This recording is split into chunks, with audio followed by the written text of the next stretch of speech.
Alright, what's up YouTube? This is Giant G3 here, and I wanted to show this off a different way, but it wasn't working out and it's so late at night that I'm just going to show it off this way and you'll understand the concept. So, you see that gold feather above me? That's usually there, by the way.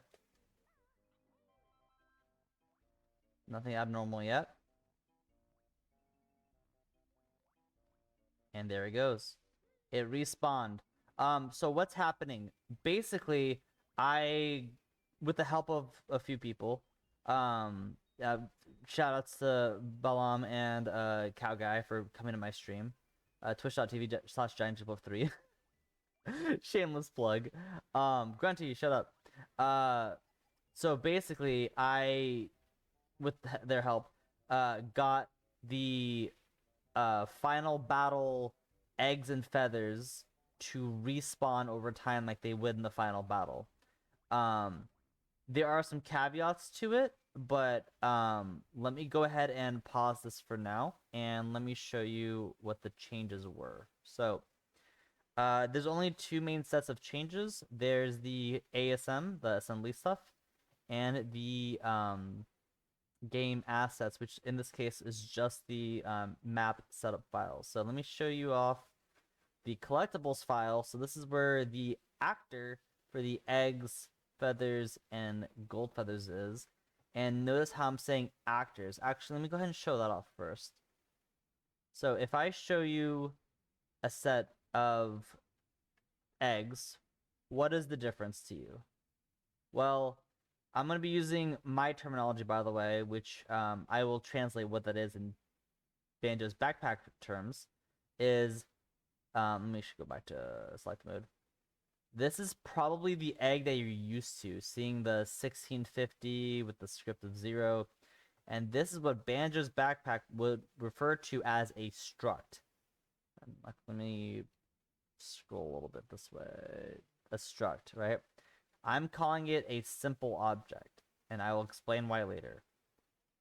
This guy, it has a object ID and a script ID, right? According to Banjo's backpack, though it's wrong, so ignore that. But just notice that the structure is different, and Banjo's backpack labels it under objects, which I'm gonna call a complex object. So, a simple object has I think 14 bytes, and a complex object has 20 bytes, and they have different attributes. Uh, they're also parsed differently than it shows in Banjo's backpack, but you can also see that's the case for these gold feathers and these red feathers. Now, uh, why are they different?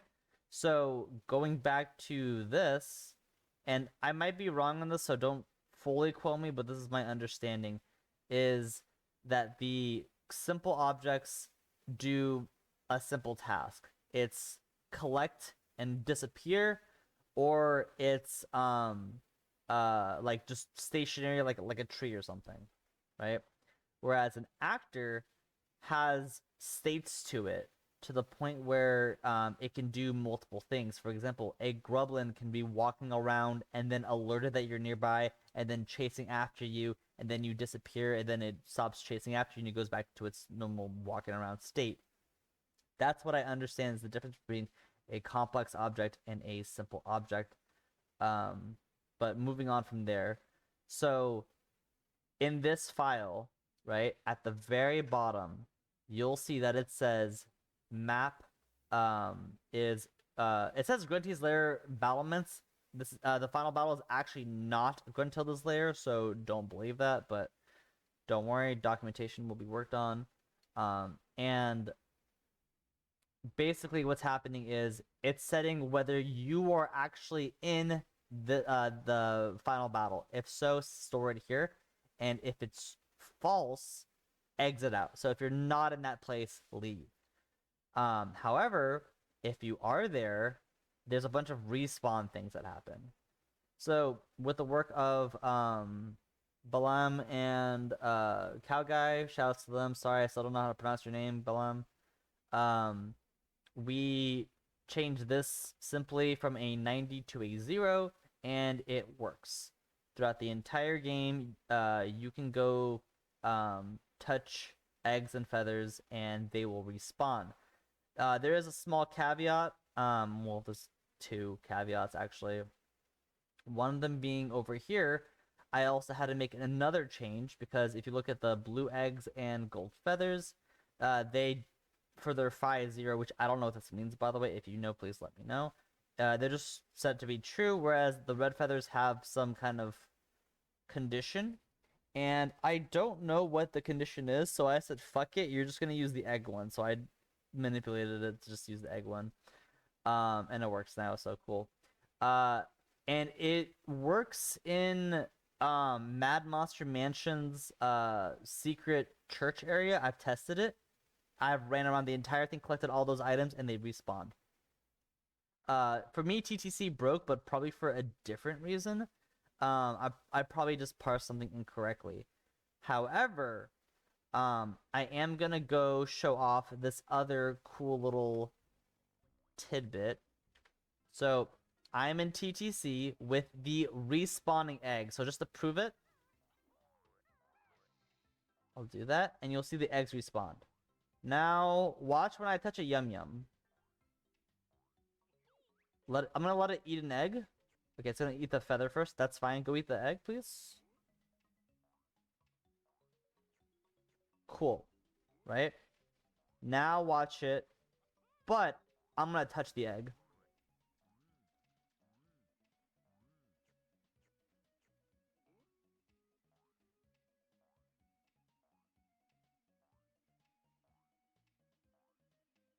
So if you can't tell that it's like acting weirdly, it is.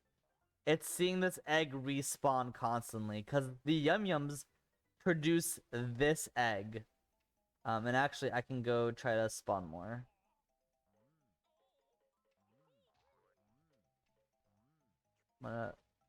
Yeah, you'll see that it's like eating a non-existent egg. Anyway, um, is it stuck there?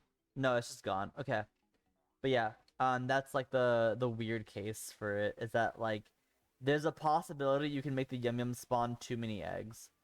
Um, but I'll figure out like why it's not working for TTC. Moving on though, so the assembly was just part of it. The other part of it is the kinds, right? So I had to go into every single file, and you'll notice that the red feather one is marked out. I'm not sure what I did to mess up red feathers, but whenever I ran this in, and it broke TTC. I think it's something with the red feathers. But anyway, I had to replace all the sprite variations, like the simple objects, with the complex variations, in order to get that respawn working. And here is the code for it, and it's gonna be like on like my repo, so I'm not hiding it or anything. There's like more that goes into it, like adding and removing an object or whatever. So not really, no real point showing that off. But hopefully that was interesting for someone. I'll let you guys know if I get it working for TTC. But until then, I'll see you next time.